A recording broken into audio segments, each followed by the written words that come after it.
Comment programmer notre cerveau pour la réussite? Bonjour et bienvenue sur Potentiel 360, la chaîne qui vous aide à développer vos capacités mentales, physiques et émotionnelles pour révéler votre plein potentiel. Aujourd'hui, nous allons parler d'un mécanisme fascinant et que peu de gens connaissent. Comment notre cerveau s'adapte face à l'inconnu et surtout comment le programmer pour la réussite.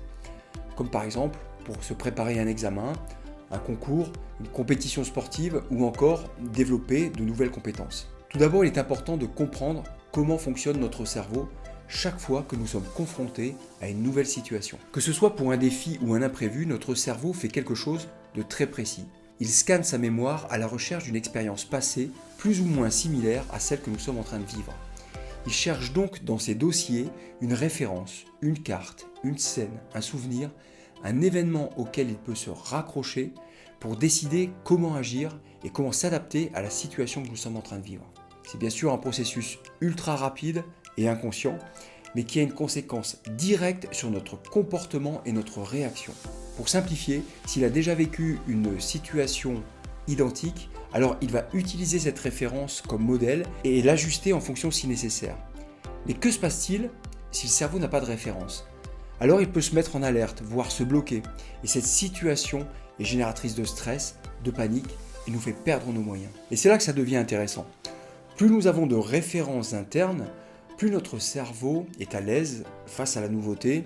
Il a donc des schémas en mémoire, des stratégies à comparer. Il se sent donc moins en danger, il est plus en confiance. C'est ce qu'on appelle parfois en coaching ou en PNL l'élargissement de la zone de confort.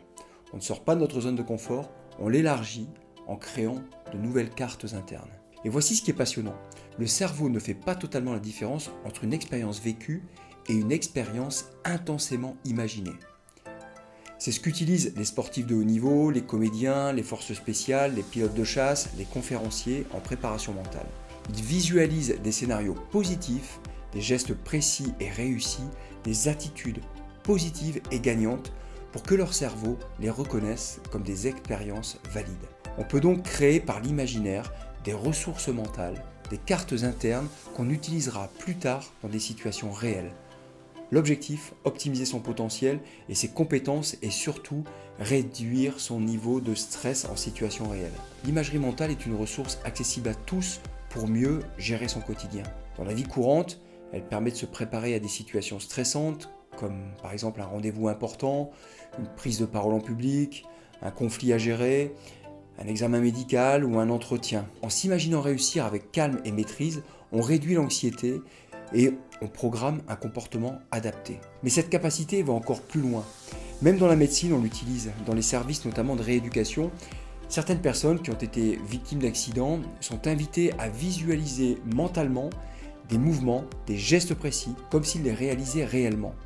Cette technique a démontré les effets positifs de la plasticité cérébrale qui permet de reconstruire des connexions utiles à la récupération motrice. Cela montre à quel point le simple fait d'imaginer peut déclencher des processus profonds, à la fois physiologiques, émotionnels et comportementaux. C'est un outil simple, gratuit, naturel, à disposition, extrêmement puissant. Je vous propose un exercice très simple que vous pouvez refaire aussi souvent que nécessaire.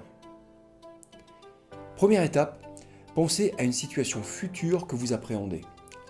On peut prendre l'exemple d'une prise de parole en public. Étape 2, fermez les yeux, relaxez-vous et visualisez-vous dans cette situation. Mais bien évidemment, pas en situation de stress. Visualisez-vous calme, parfaitement ancré, vous tenez des propos clairs, votre respiration est fluide et votre voix est posée.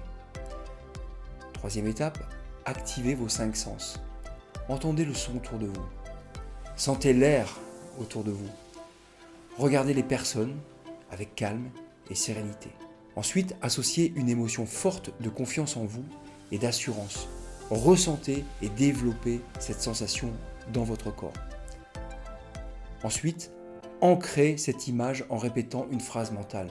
J'ai les ressources en moi pour faire face à cette situation. C'est pas de la magie, c'est de l'entraînement neuronal. Et plus vous répétez, plus votre cerveau l'intégrera comme une capacité nouvelle.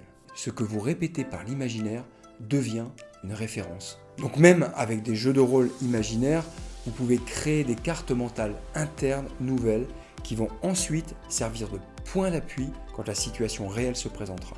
Si vous souhaitez obtenir des conseils supplémentaires pour mettre en place une séance de préparation mentale de façon autonome et efficace, eh bien je vous propose de télécharger gratuitement le PDF que vous trouverez en lien sous cette vidéo. Dites-moi en commentaire dans quelle situation précise vous aimeriez optimiser vos performances, vous sentir plus à l'aise et réduire votre niveau de stress.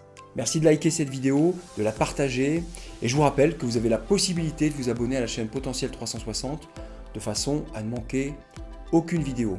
Je vous dis à très bientôt.